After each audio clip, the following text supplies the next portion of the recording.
Colon cancer is the third leading cause of cancer related death in the United States. The good news is that one of the most successful options to treat this common cancer is robotic colorectal surgery. There are many benefits to this type of procedure, and we'll be talking about that today with colorectal surgeon Dr. Thomas Kang. This is UAMS Health Talk, a podcast from the University of Arkansas for Medical Sciences. I'm Amanda Wild. Dr. Kang, so glad to have you here to explain this latest technology. Hey, thank you very much for having me. It's a privilege. So, as I said, this is the latest technology, but to put that in perspective, can you first talk broadly about what traditional colorectal surgery looks like and how it's traditionally been done? Yeah, of course. So a lot of this stems from surgeons who've been doing intra-abdominal operations. So obviously the most, you could say rudimentary, but still has a very vital role in our surgical care is open operation, those traditional big midline incisions that you sometimes see on patients. And then starting in about the 80s, 90s, physicians started coming up, OB-GYNs and also obviously general surgeons as well, started coming up with ways to insufflate the abdominal cavity with carbon dioxide so that we could have smaller incisions rather than having big incisions to perform our operations. And from there, I guess you could call robotic surgery as more of an advanced laparoscopy where we have a separate console and the actual robot docked at the patient bedside. Laparoscopic surgery is something we heard quite a lot about a dozen years ago. This is the next step beyond, isn't it? So robotic surgery actually has been around since about the late 90s, really, in going through animal trials and eventually human trials. And so the latest iteration of the most widely used robot as of right now is from the Intuitive Surgical, and it's called the Da Vinci. It's currently in its fourth generation, and that came out about 10 years ago. So compared to the overall history of surgery, yes, it's a relatively new technology. And in this iteration, just because we say it's a robot, it doesn't mean a robot is doing the surgery. It's an extension of your hands and you have complete control. Does that mean using the robot means you can make finer movements than your hands could make? So to answer your first question, you're absolutely correct. So the initial entry into the patient's abdominal cavity to place the ports, to dock the robot and to insert the instruments that requires hands-on at the patient bedside. However, once the robot has been docked and the patient's obviously appropriately positioned, the surgeon actually goes to a corner of the room where the console is located, and it's a size of a maybe a small fridge maybe, and you sit at the console, and it's a pretty amazing technology where there really is no lag time between the movements that I make with my hands and the movements that are obviously now being translated within the patient via these instruments.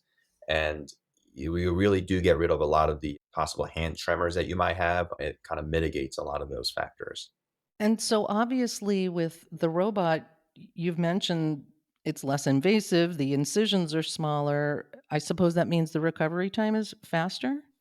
So that's the thought process. There was a trial about 2, 3 decades ago now that looked at the patient outcomes, short term and long term outcomes between laparoscopy and open colon surgeries. And it did shorten the overall length of stay for the patients as well as the narcotic usage.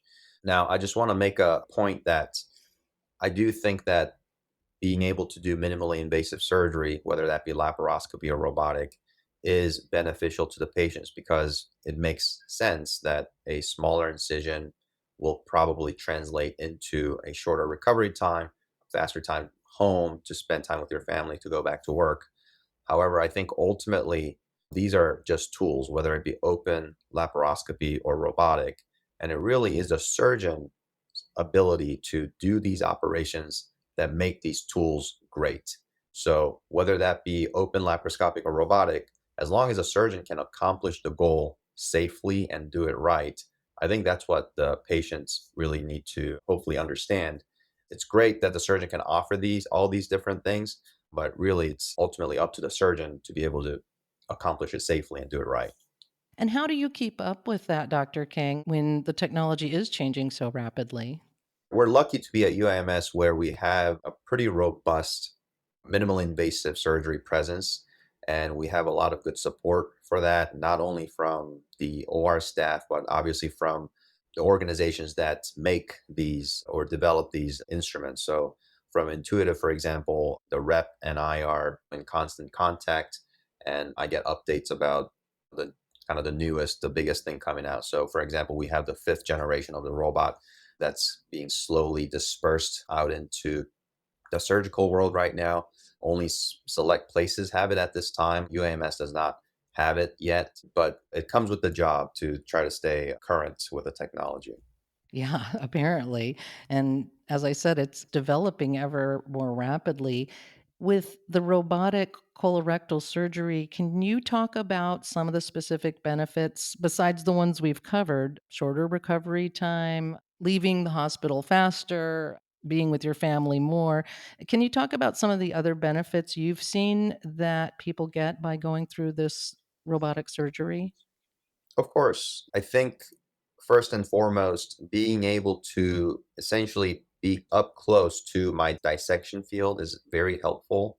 And so the camera that we use for the robot actually has two lenses and it processes these images real time and makes it so that when you're sitting at the console and you're operating, the field is perceived by our brains as three-dimensional.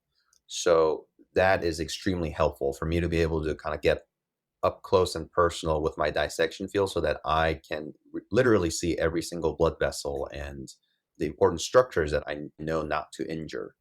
The other thing too is obviously traditionally when we do open surgeries, the incisions hurt more. And even when you do laparoscopy, oftentimes you need to, the term is extracorporealized. So essentially, after you complete your dissection of the pathology of the colon, you make a slightly bigger hole to take that out, to cut out the cancer or whatever it may be and make the connection. Now, on the robotic platform, it makes it much easier for us to be able to do all that inside the patient, meaning I do the dissection, I resect the diseased portion, and I make the connection all on the inside of the patient without having to make a bigger cut to take that out. Obviously, I have to sometimes extend one of my incisions to take out the actual specimen, but that's a pretty incredible thing that we can do nowadays. So it allows you to be very specific. Yeah, I guess you could say that. Yeah. Are there any disadvantages to the robotic surgery that patients should be aware of? So, in my opinion, once the robot is docked at the patient bedside, if, say, I need to tilt the bed so that I can get bowel loops out of the way or kind of reposition the patient, the robot oftentimes has to be either undocked or the operation has to be paused in order for us to be able to safely do that. Whereas if I was doing that same operation laparoscopically, I can kind of tilt the bed real time as I'm operating because there's no limitation with the robot being physically docked at the patient bedside. So that's probably the biggest downside that I see to the robot.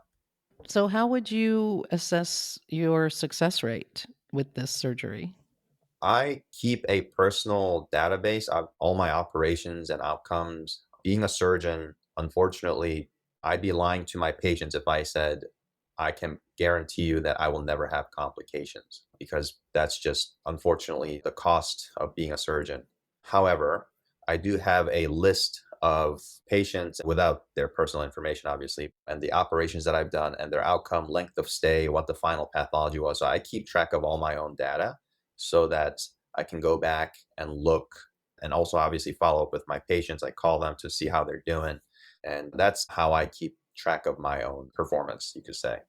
So, this is fairly exciting in the world of colorectal surgery. This is truly the latest and greatest way to do this sort of surgery where you may be taking out part of the colon and then putting it back together. It's pretty amazing. As a colorectal surgeon, we also do a lot of pelvic operations. So rectal cancer, anal cancer operations.